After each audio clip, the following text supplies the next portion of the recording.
ہم جو شیعان امیر المؤمنین، ہم اہل بیت علیہ الصلوۃ والسلام کی ولایت رکھنے والے، ہم اہل بیت علیہ الصلوۃ والسلام کی محبت رکھنے والے، ہماری زندگی کیسی ہونی چاہیے؟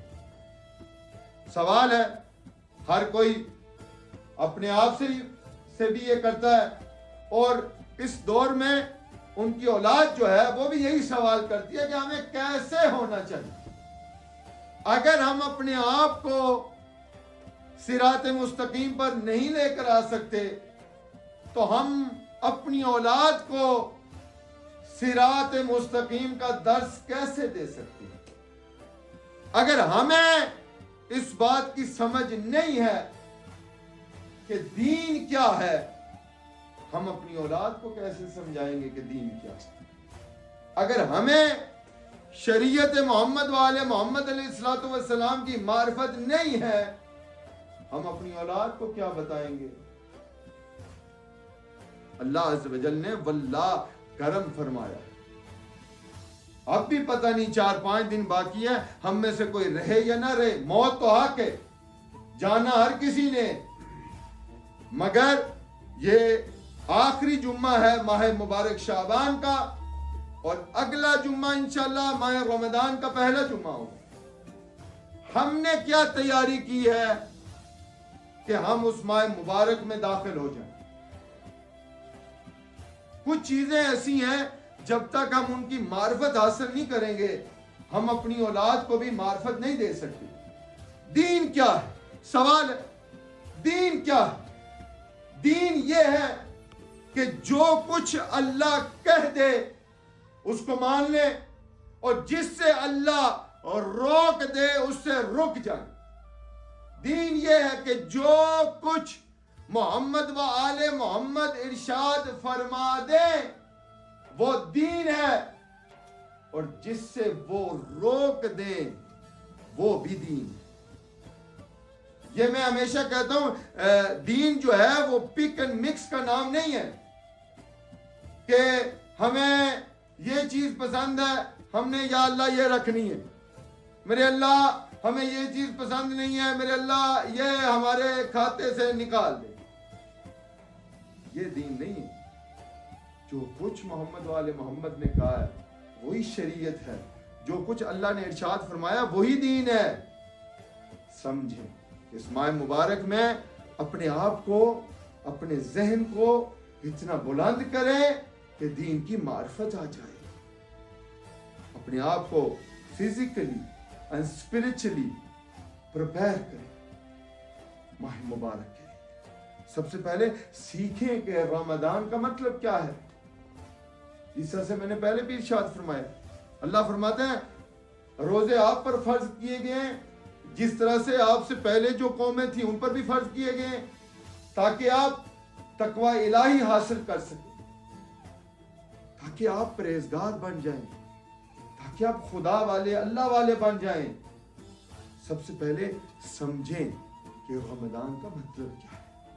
پھر یہ ہے کہ ماہ رمضان سے پہلے 2-3 دن روزے رکھیں۔ نبی کا فرمان ہے آپ شعبان کے روزوں کو ماہ مبارک کے روزوں کے ساتھ جوڑ دیں۔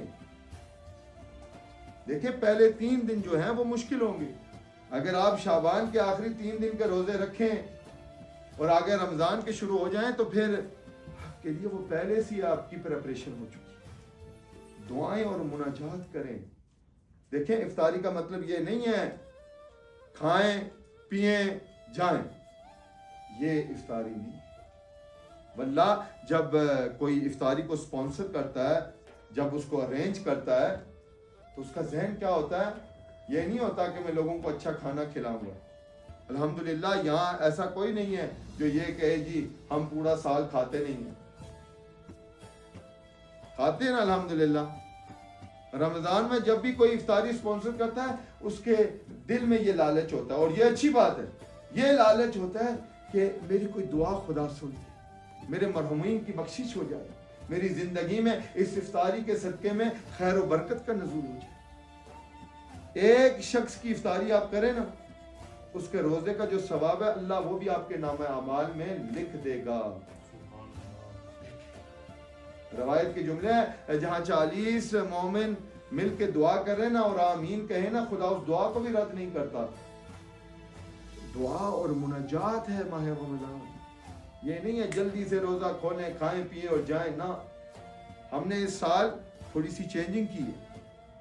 اس سال نماز کے بعد سب کچھ ہوگا کیونکہ آپ مومنین جو ہے ماشاءاللہ کام کی وجہ سے لوگ نہیں پہنچ سکتے.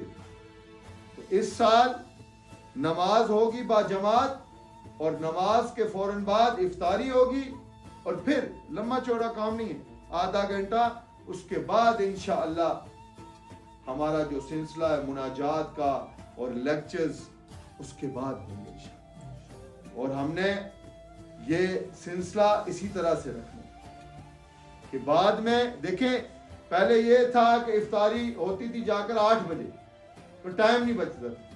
اب 6 بجے 5:45 پر افطاری ہو جائے گی. نماز کے فوراً بعد کھانا کھائیں پھر بھی انشاءاللہ آپ 7-8 بجے تک گھر پہنچ جائیں گے. ویسے بھی لوگ 10 بجے تک سوتے نہیں ہیں.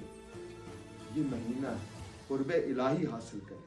اور آخری چیز کہ اس ماہ مبارک میں اس ماہ سیام میں قرآن کو سمجھیں نہ کہ فقط تلاوت کریں. قرآن کو سمجھیں, قرآن کی تلاوت کریں, قرآن کو سمجھیں.